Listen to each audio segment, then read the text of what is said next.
Sympathy, empathy. Sympathy, empathy. Do you know the difference?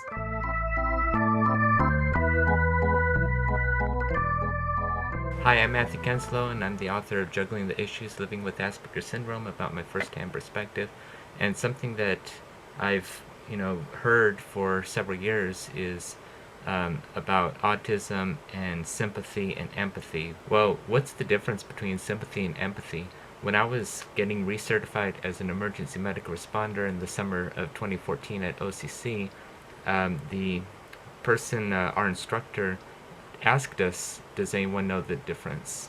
And I didn't know the difference, but when I found out what the difference was, I never forgot it. Sympathy is when you just feel bad about somebody. Empathy is where you, more than just feel bad, you actually feel what they're going through. And I've, verified that outside the classroom that those are indeed the definitions. Empathy is, would be greater than sympathy. I mean, it's more than just feeling bad. You feel what they're going through. But ironically, people with autism, and I could say this with first-hand perspective, we typically lack sympathy, but it's empathy that we're like the best at. I know that that is ironic. Well, about sympathy, I do have to agree to some extent about us and showing our emotions, basically, like matching our countenance or facial features to how we're supposed to look in certain circumstances. Sometimes it is a bit difficult to sympathize and to understand what people go through, but ironically, we tend to empathize a lot to where it really affects our outlook in life.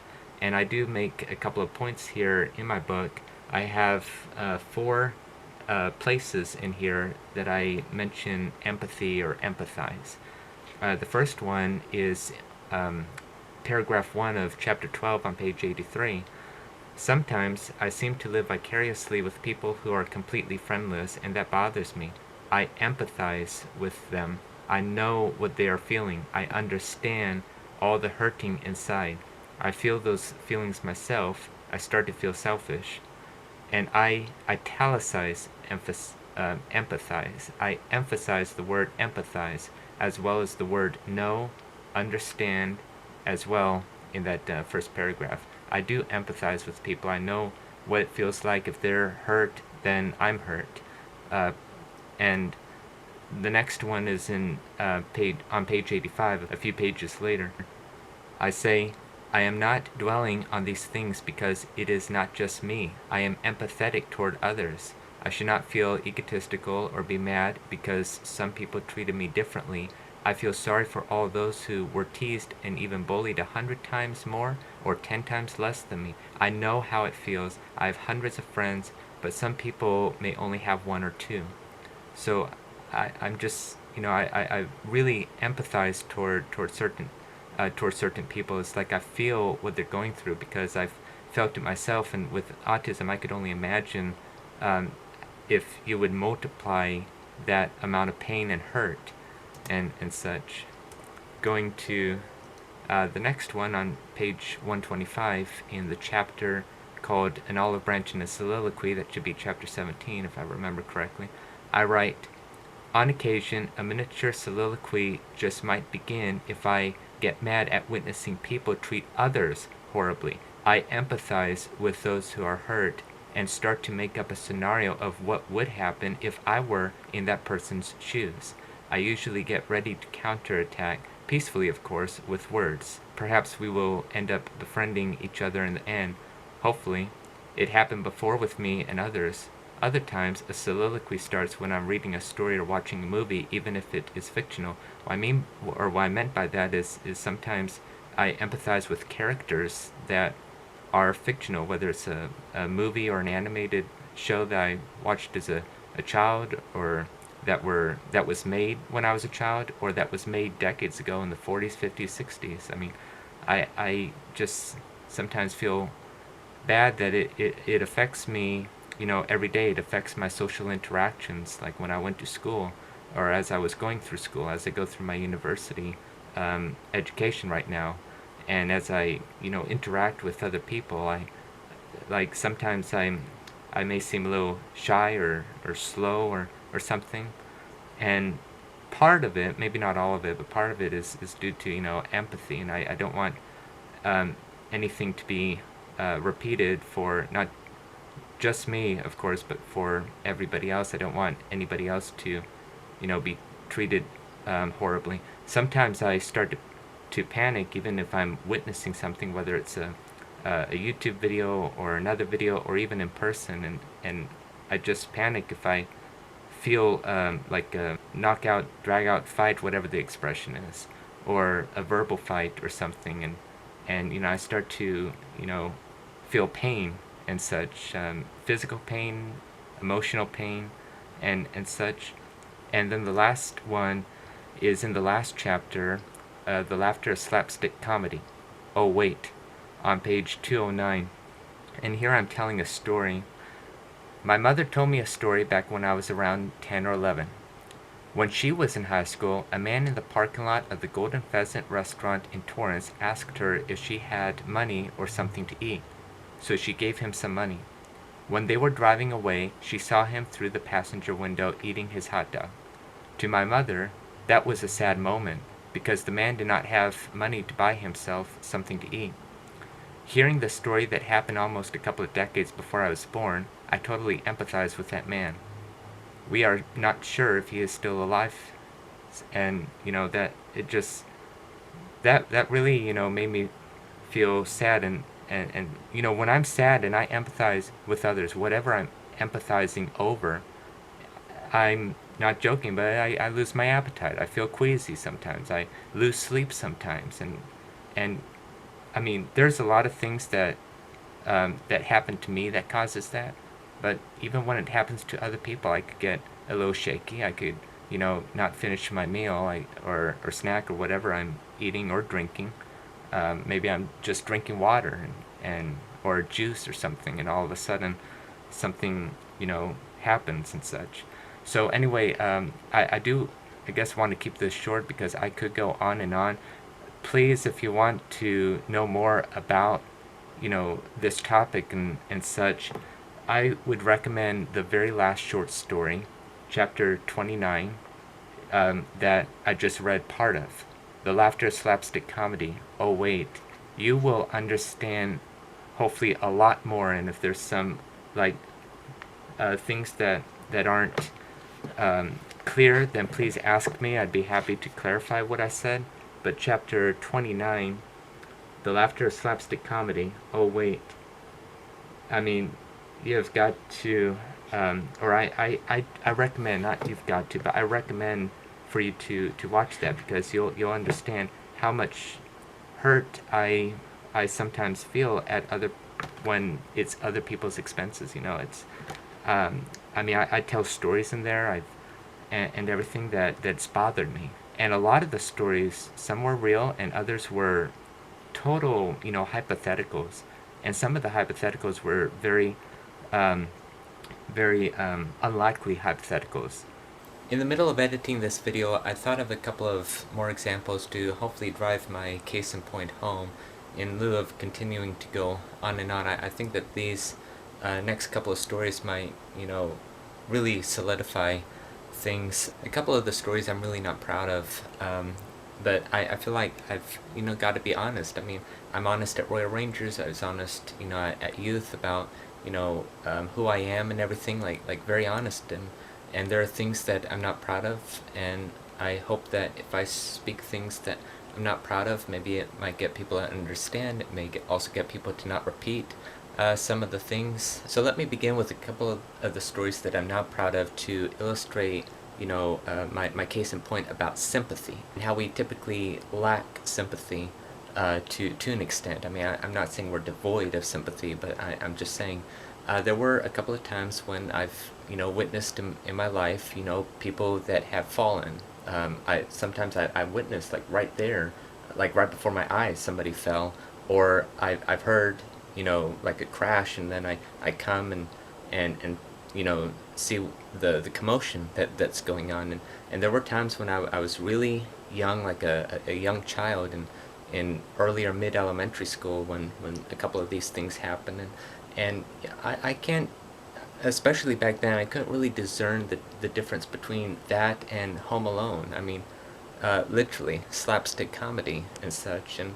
And I think one of the first times when that happened, it was actually at the boarding care home, and a lot of us were gathering gathering around the person who fell. My mother, who worked there at the boarding care home, was making sure that she was okay and everything. But later, my mother came up to me and said, "Why did I see you smiling?"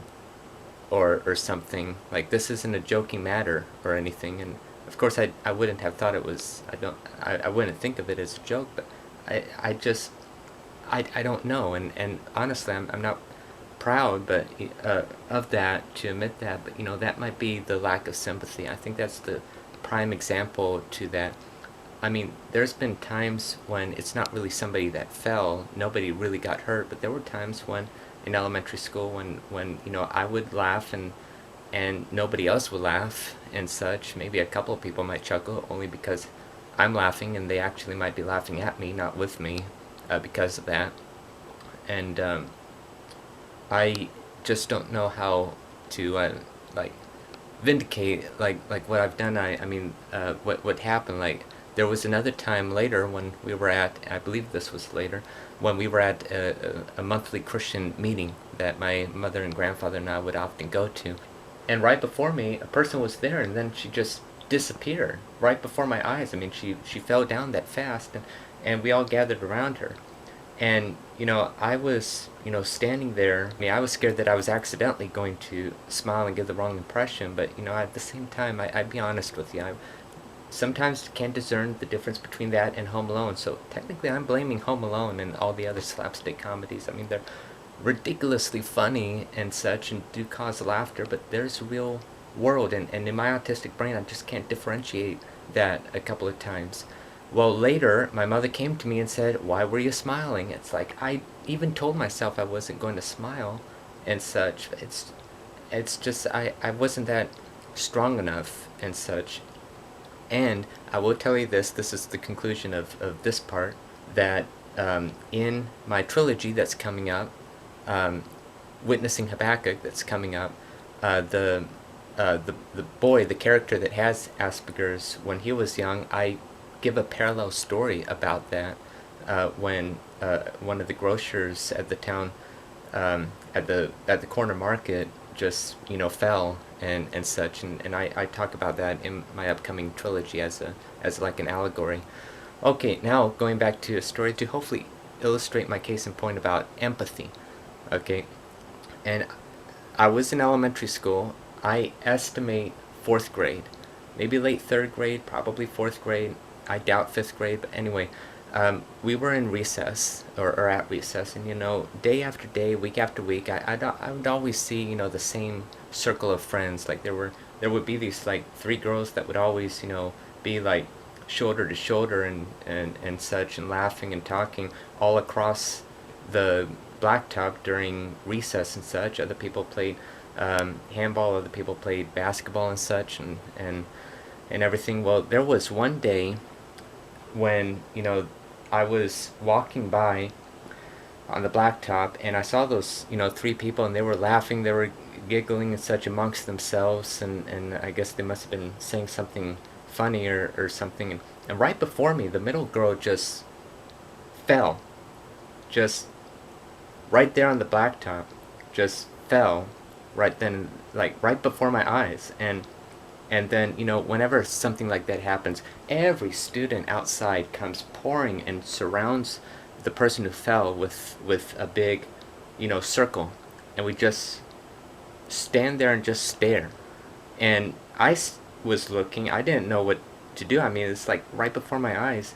And she was sobbing and sobbing and sobbing and sobbing. She was audibly just so much in pain, because she fell and she couldn't like move. Her face was like pressed against the pavement. I assume that she just hurt her this side of her face and such. And I just didn't know how to process that.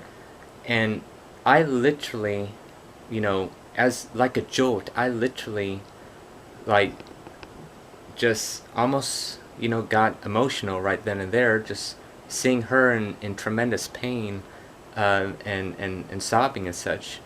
I believe the reason why is because in February 2004, my mother tripped right before my eyes, like right there, and she had to be taken to the hospital via ambulance. That was like my first ambulance ride, and I was so scared and anxious because of that, because I was thinking, oh, this must be more than just a fall, and such, and I kind of made the association with that. It kind of brought back those horrible memories, like when my mother had to go to the hospital after she fell, and such, and then and also just the fact that she was crying just basically broke my heart and such.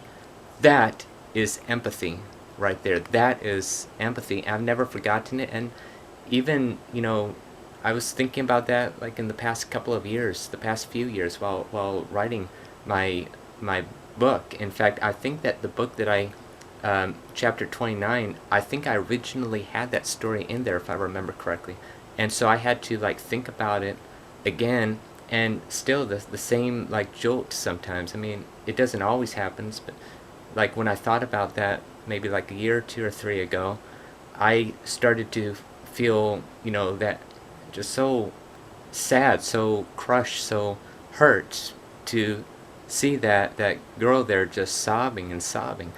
Well, eventually somebody in the school, a lunch aide or somebody, like broke up the circle or whatnot, the crowd, and helped her up, and all of them just walked over to the nurse's office, and she's one of my friends today, or at least we went to the same high school together, and we were part of FCA together, so and we're Facebook friends now, so it's like we got to know each other years down the road. But anyway, I just thought I'd give that as prime examples. I am not proud of. I guess I must have accidentally put on a smile in cases when I'm not supposed to be smiling. See, that's I really think that's has to be autism and such, and then there's that prime example of empathy, along with the other four examples I use in my book. Well, especially that example at the Golden Pheasant restaurant. I mean, that was very sad and everything to me when I heard it. But anyway, that I just wanted to say that. So moving on to the rest of the video. If you want, or if you don't by any chance get this, but you want more details or wonder what I said, I mean, I could always answer questions, make other videos. It also give me a topic or an idea to make certain other videos. But to refrain from going on and on and on, I think this suffice. But if you want more details, you could just ask me. If I think I should answer in a video, I'll answer in a video and provide a link and such. But part of the reason why I'm coming out with this video is because I've heard a lot of talk, even on Facebook and Twitter and such, well, especially Twitter, even from autism organizations that talk about sympathy, empathy, and such, and they sort of accuse, but not in a bad way, but they sort of accuse how much we lack empathy, and I just don't think that they understand the difference between sympathy and empathy.